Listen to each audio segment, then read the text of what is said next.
오늘 두란노 시간 지난주에서 마태복음 1장 18절에서 25절입니다. 마태복음 1장 18절에서 25절 교독해 보겠습니다. 예수 그리스도의 나심은 이러하니라. 그의 어머니 마리아가 요셉과 약혼하고 동거하기 전에 성령으로 잉태된 것이 나타났더니 그의 남편 요셉은 의로운 사람이라 그를 드러내지 아니하고 가만히 끊고자 하여 이 일을 생각할 때에 주의 사자가 현몽하여 이르되 다윗의 자손 요셉아 네 아내 마리아 데려오기를 무서워하지 말라. 그에게 잉태된 자는 성령으로 된 것이라. 아들을 낳으리니 이름을 예수라 하라. 이는 그가 자기 백성을 그들의 죄에서 구원할 자이심이라 하니라. 이 모든 일이 된 것은 주께서 선지자로 하신 말씀을 이루려 하심이니 이르시되 보라 처녀가 잉태하여 아들을 낳을 것이요 그의 이름은 임마누엘이라 하리라 하셨으니 이를 번역한즉 하나님이 우리와 함께 계시다 함이라. 요셉이 잠에서 깨어 일어나 주의 사자의 분부대로 행하여 그의 아내를 데려왔으나 아들을 낳기까지 동침하지 아니하더니 나음의 이름을 예수라 하니라. 아멘. 예수님이 어떻게 그 인간의 세계에 들어오셨는지 그것을 이 마태복음의 기자 마태가 자세하게 오늘 여기 설명해 주고 있는데, 그 예수님의 육신의 아버지는 요셉이고요. 육신의 어머니는 마리아죠. 마리아입니다. 오늘 성경에 보면 마리아와 요셉이 약혼을 했는데 정혼을 했는데 약혼이죠. 약혼했는데 아직 결혼은 안 했어요. 결혼식은 안 올렸단 말이에요. 결혼식을 안 올렸는데 약혼녀가 아기를 가진 걸 알았어요. 그럼 어떻게 알았는지 모르겠지만 아기를 가진 걸 알았어요. 그러면은 아직 그 요셉이 결혼하지 않아서 마리아와 잠자리를 같이 하지 않았는데 자기 약혼녀가 아기를 가졌단 말이에요. 문제가 되는 거죠. 문제가 됩니다. 심각한 문제죠. 요셉으로서는 심각한 문제가 생긴 거예요. 그런데 구약의 율법에 의하면 약혼이 결혼과 동등한 효과를 가지게 돼 있어요. 동등한 효과를. 자, 예를 들면 만약 A라는 남자가 B라는 여자와 약혼을 했는데 1년 후에 이제 결혼을 할 건데 약혼을 한 상태에서 A라는 남자가 무슨 사고가 나서 죽었어요. 아직 결혼식을 안 했는데. 그럼 이 B라는 여자는 구약의 율법에 의하면은 명목상 과부가 됩니다. 과부가 돼요. 그러니까 약혼이 결혼식만 올리지 않았지 법적인 효과가 똑같아.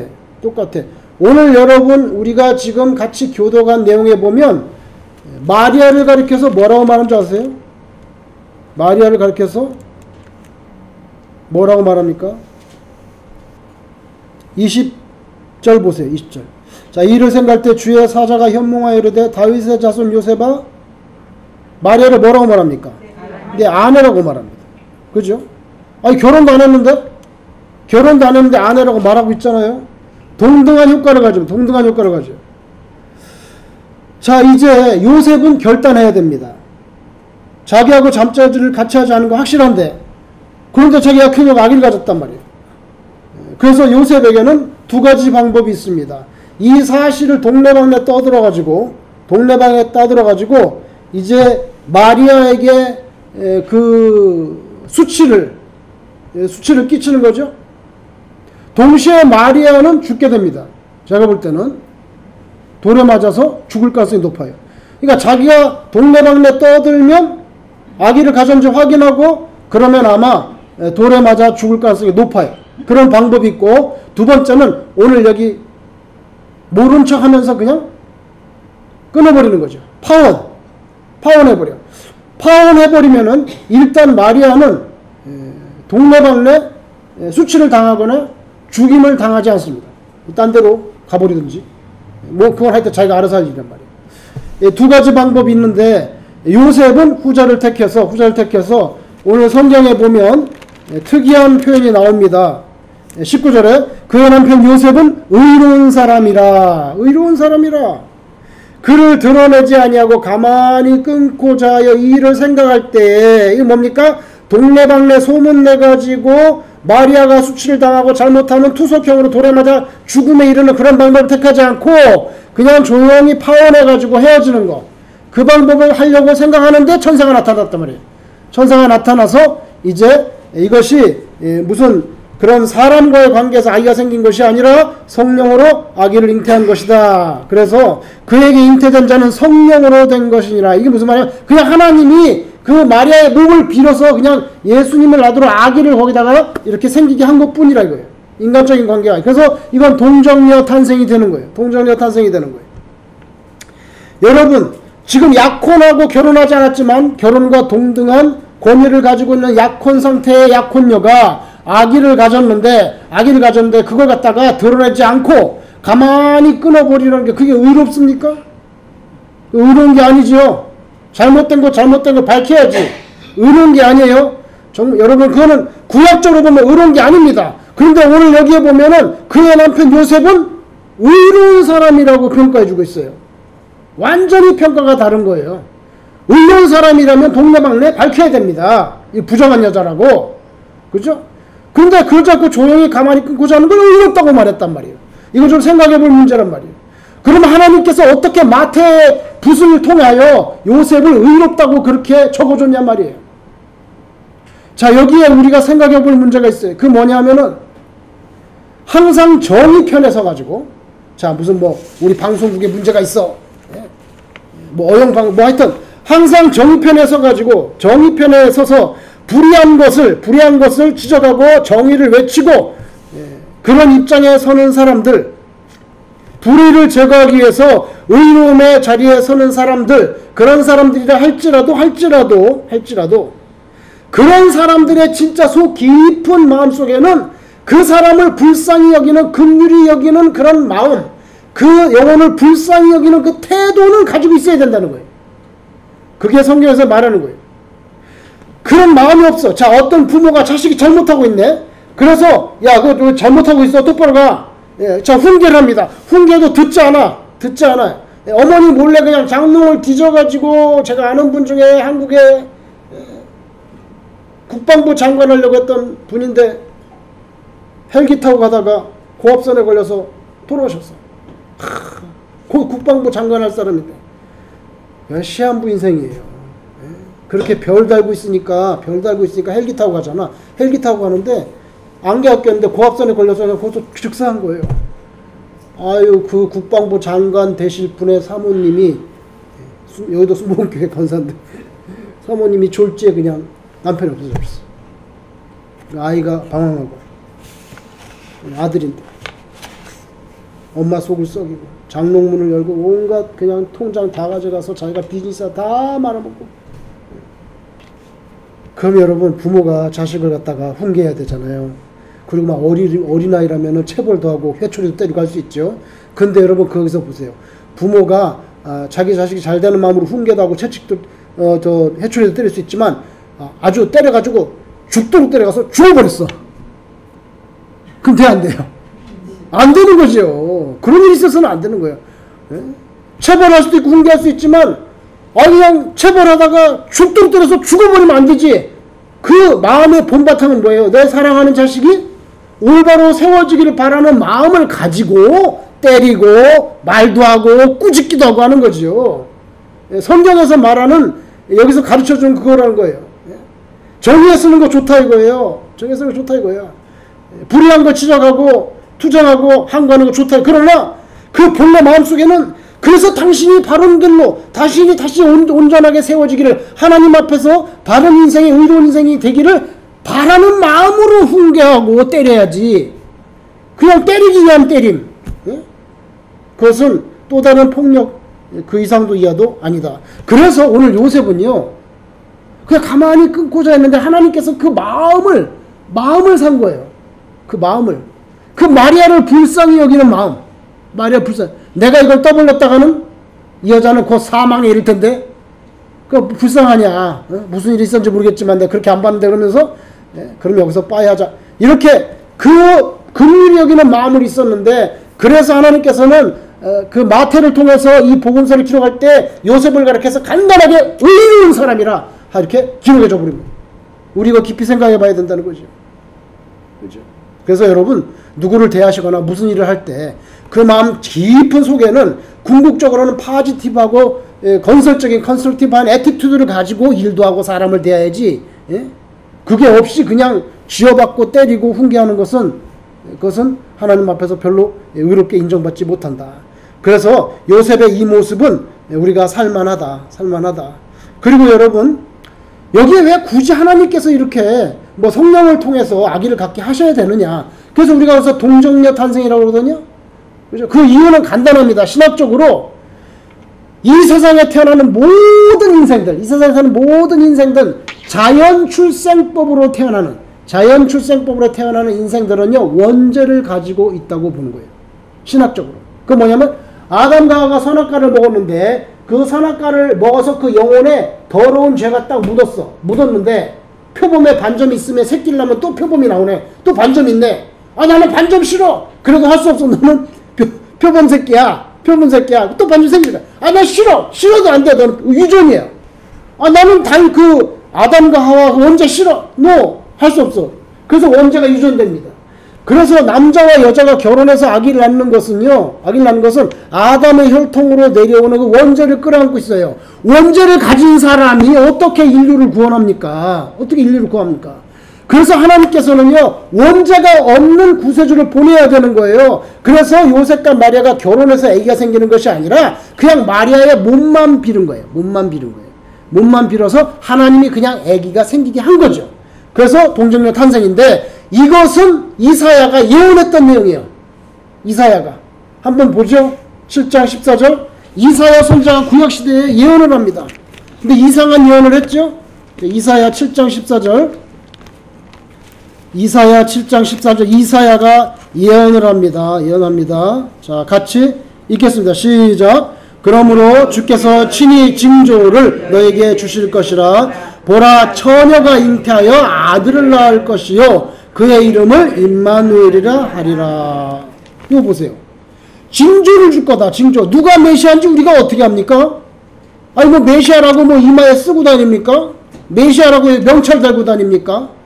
우리가 우리를 구원하실 구세주인지 어떻게 합니까? 징조를 줄 거야. 처녀가 어떻게 아기를 갖습니까? 그러니까 처녀가 아기를 가지면 그 아기가 태어나면 메시아인 줄 알라고 이사야가 예언을 했는데 그 예언대로 오늘 되었다 하는 내용이에요. 그래서 마태가 그 유대인이니까 그 예언을 너무 잘 아는 거예요. 잘 알아서 오늘 1장 23절에 보면 보라, 처녀가 잉태하여 아들을 낳을 것이 그 이름을 임마누엘이라 하리라. 이 하나님의 예언의 말씀이 이제 마리아를 통해서 이루어졌다는 얘기예요. 그러면서 자 여러분, 요셉은 이렇게 생각했어요. 야, 나는 방법이 두 개밖에 없다. 동네방네 떠들어가지고 저 여자 죽게 만들거나 아니면 조용히 그냥 헤어지는 거다. 그래서 불쌍하니까 가만히 헤어져 두 번째 방법을 택했어요. 그런데 여러분, 하나님께서는요, 요셉이 생각하는 그 이상의 방법을 가지고 있어요. 세 번째 방법이 뭔지 아세요? 그 여자하고 결혼해. 예? 결혼하라고. 자 보세요. 요셉은요 100번 죽었다 깨어나도 두 가지 방법밖에 없습니다. 떠벌리거나 조용히 파혼하거나. 그죠? 그게 인간의 한계예요. 근데 하나님께서는 세 번째 방법. 마리아를 데려와. 그리고 너의 아내로 삼아라. 결혼하라는 거예요. 자 여러분, 우리가 내가 아무리 생각해도 방법은 1, 2, 3밖에 없어. 뭐 이렇게 생각하는 것들 있잖아요. 그런데 항상 하나님의 생각, 우리의 생각보다 높고 길이 다르더랬어. 요셉은 상상조차 하지 못한 명령을 하십니다. 그럼 마리아를 데려오라. 너의 아내, 결혼하라.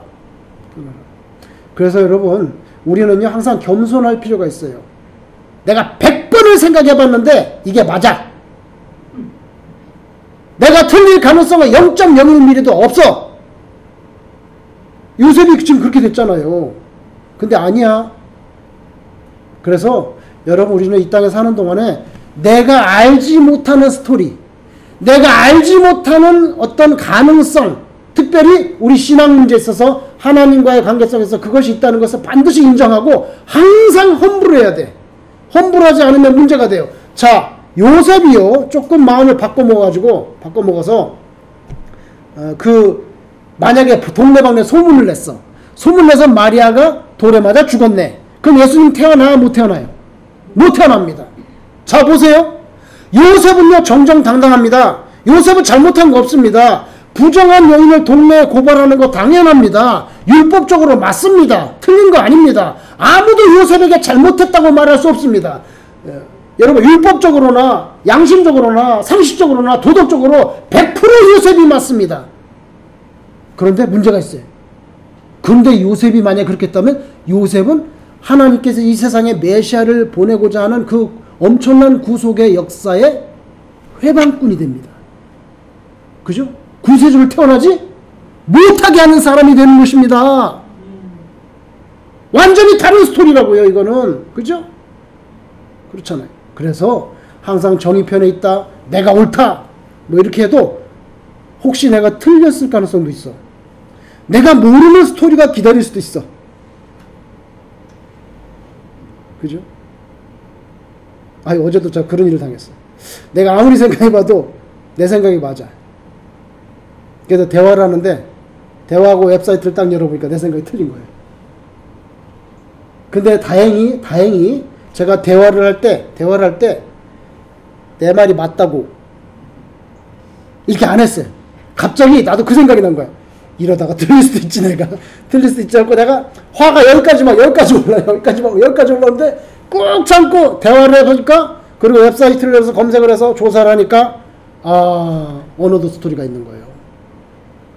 그때 제가 입을 크게 벌려가지고 떠들지 않기를 정말 다행이구나. 내가 잘 참았지. 이를 악물고 앞으로도 그렇게 살아야 되겠다. 앞으로도 좀 그렇게 살아야 되겠다. 여러분. 크게 아멘 하시는 분들은 저하고 관계가 그렇잖아요. 자기 다 오는 자인데 아니야. 다른 스토리 있어. 그거 다 모르면서 먼저 이렇게 나가요. 먼저 이게 나간다고. 이 저지멘트라는 게 나가는 거예요. 그 실수하고 잘못될 수가 있어요. 그래서 여러분, 오늘 요셉을 보면요, 잘 참았어요. 잘 참고 참 훌륭한 사람이 왜 불쌍히 여겼어요. 얼마나 괘씸했겠어요, 이거. 그죠? 얼마나 괘씸했겠냐고. 괘씸했는데도 뭐 어떡하겠어요. 너 사정이 있나 보지. 그리고 그 여인을 불쌍히 여기서 조용히 가만히 끊고자 했더니 천사가 나타나가지고, 야, 그게 아니야. 어느덧 스토리 얘기해 줄게. 성령이 잉태하게 한 거다. 그리고 이름까지 줘줬어요. 이름을 뭐라고요? 예수라. 예수의 원래 구약 이름은 뭐죠? 예수의 원래 구약 이름은 여호수아입니다. 여호수아. 우리가 영어로 뭐죠? 좌수아. 여호수아의 뜻은 뭐예요? 하나님의 구원이란 뜻입니다. 하나님의 구원이란 뜻입니다. 여호와의 구원. 그죠? 그래서 그 여호수아가 예수아. 예수. 그래서 원래 헬라 말로는 어릴 때 예수님을 마리아가 뭐라고 불렀겠느냐? 예수아. 이렇게 불렀을 거로 생각합니다. 그래서 여러분, 패션 오브 크라이스트에 보면 거기 마리아 나오죠? 예수님 부를 때 뭐라 부릅니까? 예수아. 이렇게 부르잖아요. 예수아. 그 구약 성경의 여호수아예요. 그래서 이름까지 지어주는 것을 우리가 볼 수 있습니다.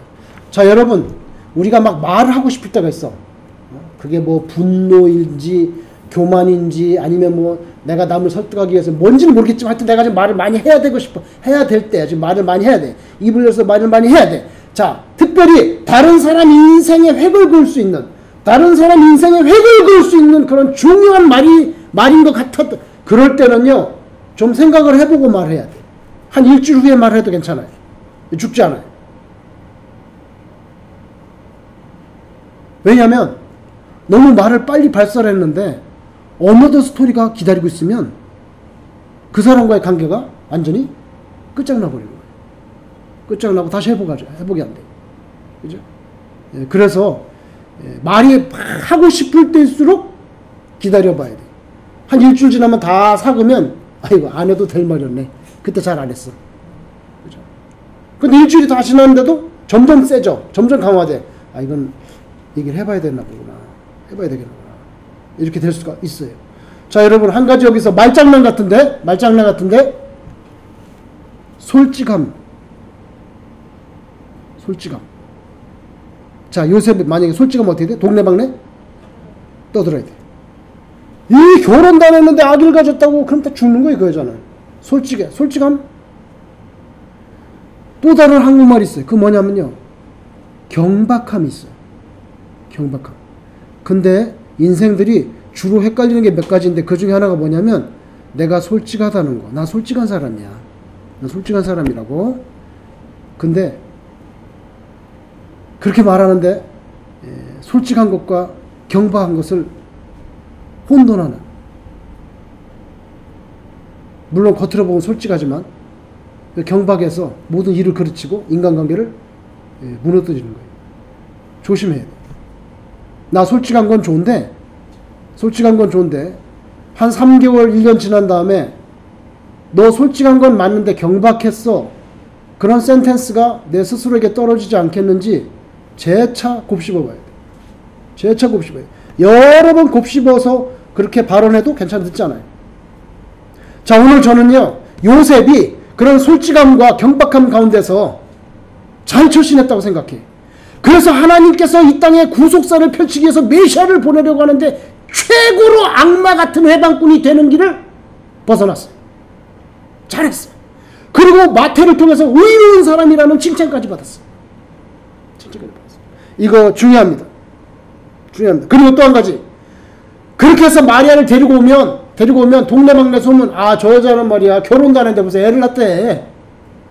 그러면 그 소문에 자기 레퓨테이션이 떨어지잖아. 요셉도 무슨 저런 여자를 데리고 왔는가, 그죠?